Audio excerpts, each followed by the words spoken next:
नमस्कार माझ्या मित्रमैत्रिणींनो, solving questions with Gauri ma'am या माझ्या यूट्यूब चॅनलवर तुमचं सगळ्यांचं स्वागत आहे. सध्या आपण डॉक्टर होमी भाभा बाल वैज्ञानिक स्पर्धा या परीक्षेसाठी तयारी करतो आहोत.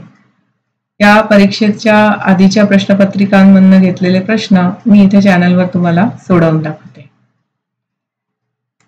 माझ्या व्हिडिओजमध्ये त्या प्रश्नामध्ये विचारलेल्या कन्सेप्ट बद्दल मी बोललेली असते. चारही पर्यायांचं एक्सप्लेनेशन मी इथे देते, त्याच्यामुळे ती पूर्ण कन्सेप्ट तुमची रिवाइज होते, क्लिअर होते. याच क्वेश्चन सॉल्विंग प्रॅक्टिसमध्ये तुम्हाला माझी अजून मदत होऊ शकते. जर तुम्हाला हवी असेल तर तुम्ही चॅप्टर वाईज क्वेश्चन बँक माझ्याकडनं ऑर्डर करू शकता. हा व्हॉट्सअप नंबर आहे. याची कॉस्ट खूप कमी आहे आणि याच्यामध्ये तुम्हाला 300च्या आसपास प्रश्न मिळतील इन ऑल सिलेबसवरती विथ आन्सर की, आणि 4 मेगा टेस्ट असतील ज्या फायनल एक्झाम पॅटर्नवरती बेस्ड असतील. तर तुमची तयारी चालूच आहे. त्या तयारीमध्ये याची सुद्धा खूप मदत होईल. नक्की संपर्क करा व्हॉट्सअप नंबरवरती. आजचा जो प्रश्न आहे तो आपण 2023च्या प्रश्नपत्रिकेतला डिस्कस करतोय. प्रश्न आहे PQRS हे फुगे अनुक्रमे पाणी, हवा, वाळू व हायड्रोजन वायूने भरलेले आहेत.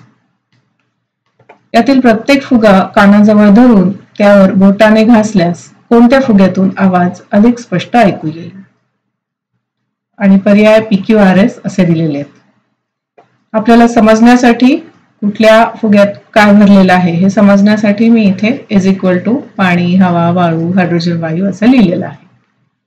कारण काय होतं, हे त्या दिवशीच्या परीक्षेच्या प्रेशरमध्ये आपण हे असं वाचतो आणि मग खूप गडबड होते.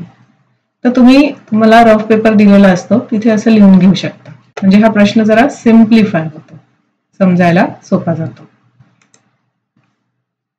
ध्वनीचे प्रसारण या कॉन्सेप्टवर बेस्ड हा क्वेश्चन आहे बघा.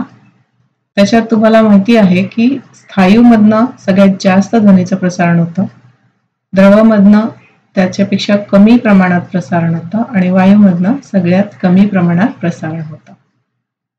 आता एकदम सोपं होतं उत्तरापर्यंत पोहोचणं. PQRS पुन्हा त्याच्यामध्ये काय काय भरलेलं आहे? पाणी म्हणजे द्रव, हवा म्हणजे वायू, वाळू म्हणजे स्थायू आणि हायड्रोजन वायू हा वायू आहे. म्हणजे सगळ्यात जास्त प्रसारण कशातनं होईल तर स्थायूमधनं, आणि स्थायू इथे वाळू आहे. येते लक्षात?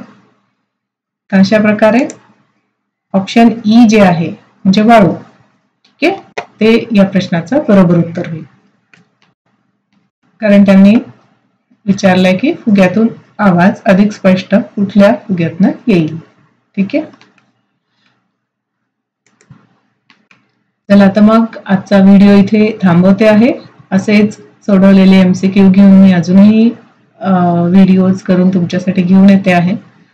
आणि तुम्ही हे चॅनल बघा. माझ्या चॅनलला सबस्क्राईब करायला विसरू नका. तुमच्या मित्रमैत्रिणींनाही नक्की सांगा की या चॅनलवरती आपल्याला सॉल्व्ड MCQs मिळत आहेत. चला, all the best. Thanks for watching.